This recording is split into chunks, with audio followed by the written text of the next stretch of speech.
श्री स्वामी समर्थ. स्वागत आहे तुमचं माझ्या युट्यूब चॅनलमध्ये. आजचा दिवस तुम्हाला खूप छान सुख समाधानाचा आणि आनंदाचा जाऊ देत ही स्वामींच्या चरणी प्रार्थना करते आणि आज या नवीन व्हिडिओला सुरुवात करते. तर बघा मित्रमैत्रिणींनो, 2025 वर्ष जे आहे तर ते आज समाप्त होत आहे आणि खास करून आपल्याला आजच्या दिवशी काही छोटे मोठे उपाय जे आहे तर ते आवर्जून आजच्या दिवशी करायचे आहे की जे काही आपल्या आपल्याला 2025 मध्ये अडी अडचणी आल्या असतील किंवा अडथळे आले असतील, जी काही संकट आली असतील तर ती इथे संपून जावी आणि येणारं 2026 वर्ष जे आहे तर ते आपल्याला सुख समृद्धीचं आणि आनंदाचं जावं, त्याचबरोबर आपल्या आयुष्यामध्ये भरभराटी यावं यासाठी आपल्याला खास करून काही उपाय आजच्या दिवशी करायचे आहे. कारण की 31 डिसेंबरला इंग्रजी वर्ष संपत असतं आणि त्यानंतर नवीन इंग्रजी वर्षाला सुरुवात होत असते. बुधवार 31 डिसेंबरला आलेला आहे आणि हा वर्षातील शेवटचा दिवस असणार आहे. या वर्षामध्ये आपल्या मनामध्ये बऱ्याच वेळा नकारात्मक गोष्टी आल्या असतील. आपल्या घरामध्ये जर नकारात्मकता वाढलेली असेल, आपल्या घरामध्ये जर सततचे वादविवाद, कलह या सारख्या गोष्टी जर या वर्षामध्ये घडून गेलेल्या असतील, मतभेद झालेले असतील, तर आपल्या घरातील इडापिडा नकारात्मकता दूर व्हावी म्हणून या वर्षातील शेवटच्या दिवशी म्हणजेच बुधवारी 31 डिसेंबरला आपल्याला आपल्या घरावरून एक वस्तू जी आहे तर ती आवर्जून ओवाळून टाकायची आहे. त्याचप्रमाणे आपल्या मुलांच्या जीवनामध्ये जर काही अडचणी समस्या असतील, लहान मुले सतत हट्टीपणा, किरकिरपणा, चिडचिडपणा करत असतील, मोठी मुलं आपलं म्हणणं ऐकत नसतील, तर मुलावरून सुद्धा आपल्याला या दिवशी एक वस्तू जी आहे तर ती ओवाळून टाकायची आहे, ज्यामुळे आपल्या घरातील आपल्या मुलांच्या जीवनातील सर्व प्रकारची इडापिडा, नजरबाधा, नकारात्मकता नष्ट होईल आणि येणारं नवीन वर्ष हे आपल्याला सुख समृद्धीचं आणि भरभराटीचं जाईल. तर आपल्याला कोणती वस्तू ओवाळून टाकायची आहे, कशा प्रकारे ओवाळायची आहे, मुलांवरून कोणती वस्तू ओवाळून टाकायची आहे आणि घरावरून कोणती वस्तू ओवाळून टाकायची आहे, ही वस्तू कोणत्या वेळेमध्ये आपल्याला ओवाळून टाकायची आहे, याविषयीची संपूर्ण माहिती आजच्या या नवीन व्हिडिओमध्ये मी तुमच्या बरोबर शेअर करणार आहे. त्यामुळे तुम्ही हा व्हिडिओ स्किप न करता शेवटपर्यंत नक्की बघा. चॅनलवरती तुम्ही जर हा व्हिडिओ पहिल्यांदा बघत असाल तर चॅनलला आवर्जून सबस्क्राईब करा आणि असेच नवनवीन माहितीपूर्ण व्हिडिओ बघण्यासाठी समोरील बेल आयकॉनलाही प्रेस करा. त्यामुळे काय होईल, जेव्हा कधी मी नवीन व्हिडिओ अपलोड करेल तर सर्वात अगोदर त्याचं नोटिफिकेशन तुम्हाला मिळेल आणि तुम्ही एकही व्हिडिओ मिस करणार नाही. बघा मित्रमैत्रिणींनो, आपण जीवनामध्ये खूप कष्ट करतो परंतु त्या कष्टाला म्हणावं तसं फळ जे आहे तर ते मिळत नाही. आपण केलेल्या कष्टाला आपल्या नशिबाची साथ मिळावी, कष्टाला फळ मिळावं म्हणून आपल्याला या वर्षातील शेवटच्या दिवशी आपल्या घरावरून, मुलांवरून एक वस्तू ओवाळून टाकायची आहे. ह्या व्हिडिओमध्ये आपण 2 ते 3 अशा वस्तू बघणार आहोत. त्यापैकी कोणतीही एक वस्तू आपण ओवाळून टाकू शकता.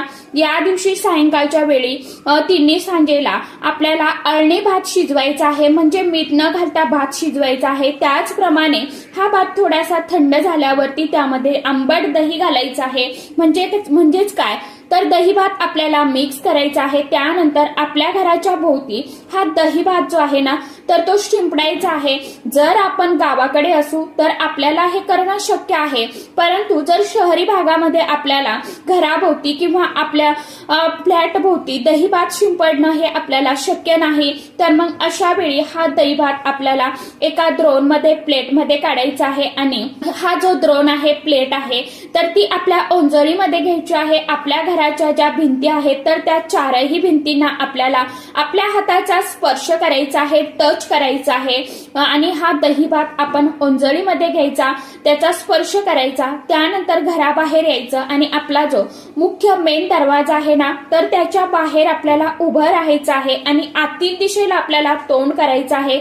7 वेळेला आपल्याला आपल्या मुख्य दरवाजावरून हा दही भात जो आहे तर तो ओवाळून घ्यायचा आणि बाहेर दूर जाऊन हा भात जो आहे तर तो टाकायचा आहे. कुणाच्याही अंगणामध्ये किंवा कोणाकडूनही तो ओलांडला जाईल अशा प्रकारे अजिबात टाकू नका. आपल्यापासून कुणाला त्रास होईल असं वागू नका. एखाद्या झाडाखाली आपण तो भात जो आहे तर तो ठेवू शकता, जेणेकरून कुणाकडूनही तो ओलांडला जाणार नाही. यामुळे आपल्या घरातील नकारात्मकता, इडापिडा नष्ट होत असते.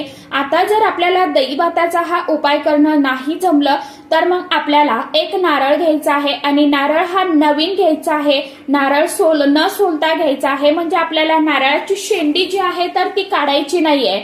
हा असा नारळ घ्या आणि हा मुख्य दरवाजावरून आपल्याला 7 वेळेला तो ओवाळायचा आहे. त्यानंतर तो फोडायचा आहे. म्हणजेच काय तर आपल्या आयुष्यातील नकारात्मकता ही आपल्याला त्या ठिकाणी नष्ट करायची आहे आणि हा फोडलेला नारळ आपल्याला दूरवर फेकायचा आहे, दूर जाऊन फेकायचा आहे. तर अशा प्रकारे हा सुद्धा आपण उपाय करू शकता. सर्वांना करता येईल असा हा साधा, सोपा परंतु प्रभावी हा नारळाचा उपाय करायचा आहे, ज्यामुळे आपल्या घरातील नकारात्मकता नष्ट होते. आपल्याला जर दही भाताचा किंवा नारळाचा सुद्धा उपाय करणं शक्य झालं नाही तर मग आपल्याला काय करायचं, 5 लाल सुक्या वाळलेल्या मिरच्या घ्यायच्या, थोडेसे मोहरीचे दाणे घ्यायचे, पिवळी मोहरी घ्या किंवा काळी मोहरी घ्या, तुमच्याकडे जी असेल ती मोहरी तुम्ही घेऊ शकता. तर थोडेसे खडे मिठाचे खडे घ्यायचे. ह्या सर्व वस्तू आपल्याला एकत्र घेऊन आपल्या घराची आपल्याला नजर काढायची आहे. म्हणजेच घराच्या मुख्य दरवाजाच्या बाहेर उभं राहायचं, आतील दिशेला तोंड करून उभं राहायचं आणि घरावरून 7 वेळा ह्या ज्या वस्तू आहेत तर त्या आपल्याला ओवाळून घ्यायच्या. पेटत्या अग्नीमध्ये हे तुम्हाला नेऊन टाकायचं आहे. आपण थोडेसे कागद जरी पेट आणि त्यामध्ये टाकलं तरी देखील चालणार आहे. यामुळे सुद्धा नजरबाधा नष्ट होत असते. तर अशा प्रकारे आपण घरावरून या दिवशी दही भात ओवाळू शकता किंवा मग नारळ ओवाळून तो फोडू शकता किंवा मीठ मिरच्या ओवाळून आपल्या घराची नजर काढू शकता. ज्याप्रमाणे आपण काही वस्तू या घरावरून ओवाळून टाकतो त्याचप्रमाणे मुलांवरून सुद्धा आपल्याला एक वस्तू जी आहे तर ती ओवाळून टाकायची आहे. आपला मुलगा असेल, मुलगी असेल, लहान मुलं असेल, मोठी मुलं असतील, अगदी नोकरी करणारे जरी मुलं मुली असेल तरी आपण हा उपाय करू शकता. आई वडील किंवा मग घरातील ज्या मोठ्या व्यक्ती आहेत कोणीही ही वस्तू मुलांवरून ओवाळून टाकू शकता. आपल्या मुलांच्या जीवनामध्ये जर काही समस्या अडचणी असतील, त्यांच्या आयुष्यामध्ये काही दुःख असेल किंवा त्यांच्या शैक्षणिक प्रगतीमध्ये अडचणी अडथळे येत असतील, त्यांना जर एखाद्या परीक्षेमध्ये चांगले मार्क्स येत नसतील आणि ह्या सर्व गोष्टी जर नजर दोषामुळे होत असतील, एखाद्याची नजर आपल्या मुलांना लागलेली असेल, बऱ्याच वेळेला काही लोक जे आहेत तर ते आपल्या घरामध्ये येत असतात आणि त्यांच्या सोबतच नकारात्मकता सुद्धा घेऊन येत असतात आणि यामुळे काय होतं की आपल्या घरामध्ये एक नकारात्मकता जी आहे तर ती वाढीत जाते आणि याचा आपल्या मुलांवरती, त्यांच्या जीवनावरती परिणाम होत असतो. म्हणूनच मुलांना जर नजरदोष निर्माण झालेला असेल तर आपल्या मुलांवरून सुद्धा एक वस्तू जी आहे तर ती ओवाळून टाकायची आहे. आता मग यासाठी आपल्याला काय करायचं आहे तर यासाठी सुद्धा आपल्याला 5 लाल सुक्या वाळलेल्या मिरच्या घ्यायच्या आहेत. थोडेसं खडे मीठ घ्यायचं आहे. खडे मीठ तुमच्याकडे नसेल तर मग तुम्ही सैंधव मीठ घेऊ शकता किंवा आपण रोज खाण्यामध्ये जे मीठ वापरतो ते थोडंसं घेतलं तरी देखील चालणार आहे. त्यानंतर थोडीशी मोहरी घ्यायची आहे. शक्यतो करून पिवळी मोहरी घ्या. ज्यांच्याकडे नसेल पिवळी मोहरी त्यांनी काळी मोहरी घेतली तरी देखील ती चालणार आहे.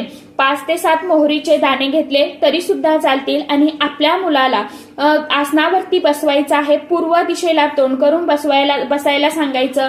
मुलगी असेल तरी सुद्धा आपण हा उपाय करू शकता. आपलं तोंड हे पश्चिमेला होईल अशा प्रकारे आपल्याला हे सर्व साहित्य ओंजळीमध्ये घ्यायचं आणि मुलांवरून 7 वेळा ओवाळून घ्यायचं. अगदी पायापासून ते डोक्यापर्यंत आपल्याला हे ओवाळायचं आहे आणि हे सर्व करत असताना आपल्याला अजिबात बोलायचं नाही. जेव्हा आपण ह्या वस्तू ओवाळून घेणार आहोत तर त्यावेळी अगोदर आपल्याला थोडंसं अग्नी प्रज्वलित करून घ्यायचं आहे आणि ह्या सर्व वस्तू ओवाळून झाल्यानंतर आपल्याला त्या अग्नीमध्ये नेऊन टाकायच्या आहेत. यामुळे आपल्या मुलांच्या जीवनामध्ये जर नजर दोष, नजरबाधा असेल तर ती नष्ट होत असते आणि हे जर करणं आपल्याला शक्य झालं नाही तर मग आपण ओंजळीमध्ये थोडेसे तांदूळ घ्यायचे आणि आपल्या मुलांवरून हे हे तांदूळ ओवाळून घराबाहेर जाऊन एखाद्या झाडाखाली ते आपल्याला टाकायचे आहेत. हा उपाय करताना मुला मुलींचे किंवा आपले तोंड दक्षिण दिशेला येणार नाही याची आपल्याला काळजी घ्यायची आहे. त्याचप्रमाणे हा उपाय करत असताना आपण जेव्हा ओवाळतो त्यावेळेला घड्याळाच्या काट्याच्या दिशेने आपल्याला ओवाळायचं आहे, म्हणजे उजवीकडून डावीकडे. तर अशा प्रकारे आपल्याला हे ओवाळून घ्यायचं. जेव्हा आपण घरावरून ओवाळणार आहोत त्यावेळेला सुद्धा अशाच पद्धतीने मुलांवरून ओवाळणार आहोत, तर त्यावेळेला सुद्धा आपल्याला अशाच पद्धतीने घड्याळाच्या काटा ज्या दिशेने फिरतो त्याच प्रकारे ओवाळून घ्यायचं आहे. यामुळे या वर्षामधील सर्व नकारात्मकता इडापिडा नष्ट होईल आणि नवीन वर्षामध्ये आपल्या मुलांच्या जीवनामध्ये प्रगती होईल. त्याचप्रमाणे त्यांच्या ज्या काही अडचणी आहेत, जी काही दुःख आहेत, तर ती नष्ट व्हायला मदत होईल. तर सांगितल्याप्रमाणे ह्या ज्या वस्तू आहेत तर त्या आपल्याला आपल्या घरांवरून मुलांवरून ओवाळून टाकायच्या आहे, की जेणेकरून आपल्याला 2025 मध्ये ज्या काही अडचणी अडथळे आले असतील तर ते इथे संपतील आणि उद्यापासून आपलं 2026चं जे नवीन वर्ष आहे तर ते आपल्या जीवनामध्ये सुख समृद्धी आनंद घेऊन येवो ही स्वामींच्या चरणी प्रार्थना. तर अशा पद्धतीने उपाय जो आहे तर तो करायचा आहे. आशा करते की व्हिडिओमध्ये सांगितलेली माहिती तुम्हाला समजलीच असेल. ज्यांना काही समस्या असेल, ज्यांना काही अडचण असेल तर तुम्ही कमेंट बॉक्समध्ये विचारू शकता. फक्त उपाय करत असताना तुम्हाला सूतक असेल, पिरियड्स असेल तर मग उपाय करता येणार नाही. पिरियड्स असेल तर घरातील दुसऱ्या व्यक्तीने उपाय केला, वस्तू ओवाळून टाकल्या तरी सुद्धा चालणार आहे. फक्त सूतक असेल तर मग कृपा करून उपाय करू नका. तर अशा पद्धतीने आपल्याला आजच्या दिवशी हा जो उपाय आहे तर तो आवर्जून सर्वांनी करायचा आहे. तर सर्वांना उद्यापासून सुरू होणारं नवीन वर्ष जे आहे 2026चं तर ते सर्वांना सुख समृद्धीचं आनंदाचं भरभराटीचं जावो आणि ज्या काही 2025 मध्ये तुमच्या अधुऱ्या इच्छा असतील, ज्या काही तुमची स्वप्न असतील तर ती येणाऱ्या 2026 मध्ये पूर्ण हो ही स्वामींच्या चरणी प्रार्थना करते. तर चला आजच्या व्हिडिओमध्ये इतकीच माहिती होती. कशी वाटली नक्की सांगा. व्हिडिओ आवडला तर चॅनलला आवर्जून लाईक शेअर सबस्क्राईब जरूर करा. परत भेटूया नवीन माहितीसोबत नवीन व्हिडिओसोबत. तोपर्यंत सर्व माझ्या युट्यूब परिवाराला श्री स्वामी समर्थ.